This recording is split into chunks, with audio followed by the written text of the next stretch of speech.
Hai guys, balik lagi di vlog Berani Berinvestasi bersama CGS CMB Sekuritas Indonesia. Kali ini saya sedang ada di kantor, jadi saya harus mematuhi protokol kesehatan, makanya saya memakai masker. Nah, di vlog kali ini kita akan obrolin mengenai langkah-langkah smart agar tidak rugi di saat market turun.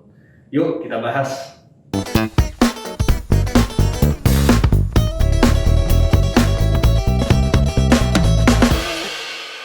Kalau kita perhatikan guys, akhir-akhir ini di bulan Januari khususnya kita perhatikan sebenarnya IHSG menguat sampai 6.500 pada tanggal 21 Januari.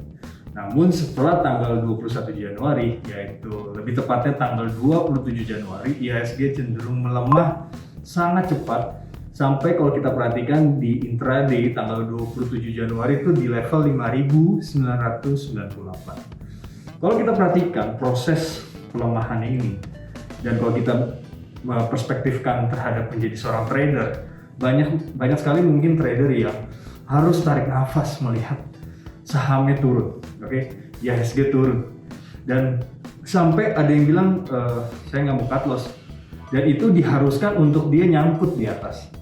Nah, lalu bagaimana nih agar kita tidak terjebak dengan kondisi seperti ini? Setidaknya jika market nanti kembali turun, kita bisa tahu, kita bisa memasang pemikiran kita bahwa sebenarnya kita harus beradaptasi terhadap market itu. Yuk kita lihat tahap demi tahap. Nah, yang pertama sebenarnya kita akan bahas tentang pergunakan akal sehat kalian. Lebih tepatnya psikologi. Kita tahu teman-teman, pasar ini tidak bisa diprediksikan oleh siapapun. Kadang dia naik, kadang dia turun. Dan salah satu untuk menjadi kita pemenang di pasar yang menjadi seorang trader, dan kita tahu bahwa pasar itu tidak bisa diprediksi, kita harus mengikuti arusnya pasar. Ada pasar kadang naik, ada arus kadang turun. Jangan pernah sekali-sekali kita berpikir kita bisa melakukan atau punya mindset kita bisa mengalahkan pasar. Memang ada seperti itu, cuman realitanya terkadang bagi teman-teman yang baru join di dunia pasar modal, khususnya di pasar saham, ini sangat beresiko. Dan terkadang yang pengalaman pun, yang sudah bertahun-tahun pun, itu juga mengalami kerugian. Jadi yang pertama adalah menggunakan akal sehat kita. Itu tahap pertama, di mana kita tahu pasar tidak bisa diprediksi oleh siapapun, dan kita mengikuti aja, kalau dia naik, kalau dia turun. Seperti itu. Itu tahap pertama. Lalu tahap kedua adalah jangan beli saham yang mahal secara valuasi. Kita bukannya berarti kita sebagai peramal atau sebagai market maker yang dimana-mana kita tahu semuanya gitu. Dan kalau kita terkadang tahu semuanya, terkadang kita juga membeli saham dengan seenaknya aja. Yang pertama, kita tadi yang saya bilang harus memakai akal sehat. Yang kedua adalah membeli sahamnya juga harus melihat dari fundamentalnya, di mana valuasinya apakah mahal atau murah. Kalau valuasi terlalu mahal di pasar, ini juga mengindikasikan peluang dia turun terbuka. Ya, tapi kalau valuasinya cenderung murah, ini juga peluang untuk kita bisa masuk di saham tersebut, karena harga pasar itu lebih murah dibandingkan harga bukunya atau harga dari laporan keuangannya. Itu yang dari jangan membeli saham di luar atau mahal secara valuasi. Yang ketiga adalah pergunakan selalu money management. Kita tahu kalau kita berinvestasi, kita pasti akan berhadapan dengan resiko. Nah, resiko itu paling besar adalah kehilangan uang ketika saat kita berinvestasi. Jadi pastikan uang yang teman-teman untuk investasikan atau tradingkan itu adalah uang yang benar-benar nganggur, bukan uang yang panas.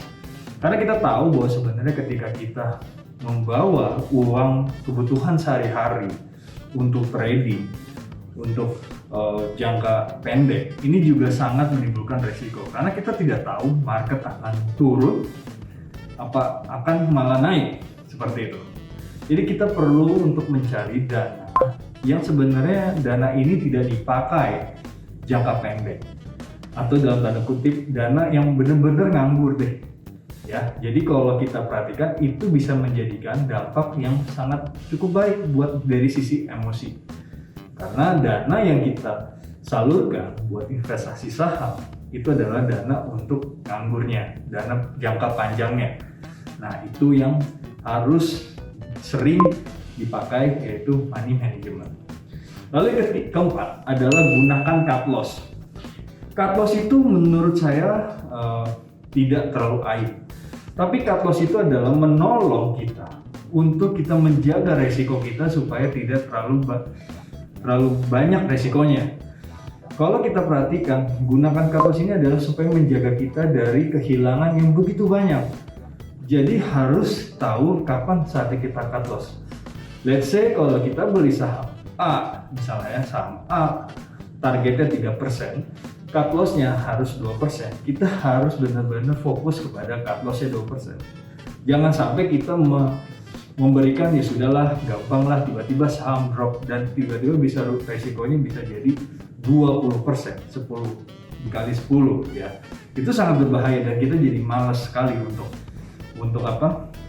memakai atau ibarat kata menjual saham tersebut karena ruginya cukup besar. Seandainya kalau yang kemarin-kemarin kita sudah cut loss 2%, ketika saham turun kita masih happy karena kita tidak mengikuti arus turunnya.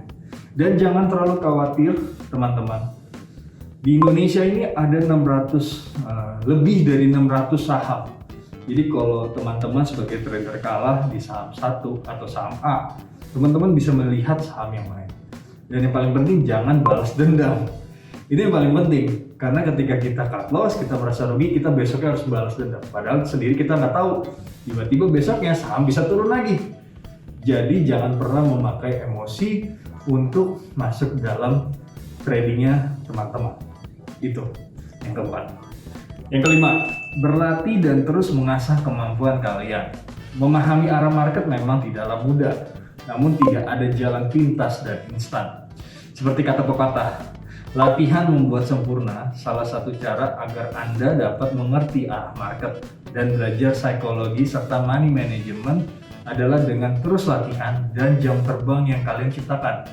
Dengan begitu, kalian bisa memahami sistem market bekerja. Nah, CGS CMB Sekuritas Indonesia melalui kelas pasti ingin terus merangkul dan membuat semua investor dan trader menjadi smart. Kita memiliki berbagai macam program edukasi yang sangat sayang untuk kalian lewatkan. Pantau terus media sosial kita untuk mendapatkan update terkini terkait pasar. Dengan digitalisasi membuatnya semua menjadi mudah. Dengan rebahan pun kalian bisa pintar dan kaya. Jangan tanya bagaimana caranya, tinggal action kalian saja sekarang. So, teruslah asah kemampuan dengan latihan yang konsisten. Semoga berhasil ya guys. Oke guys, sekian dulu dari vlog kali ini. Sampai jumpa pada vlog berani berinvestasi selanjutnya bersama CGS CMB Sekuritas Indonesia.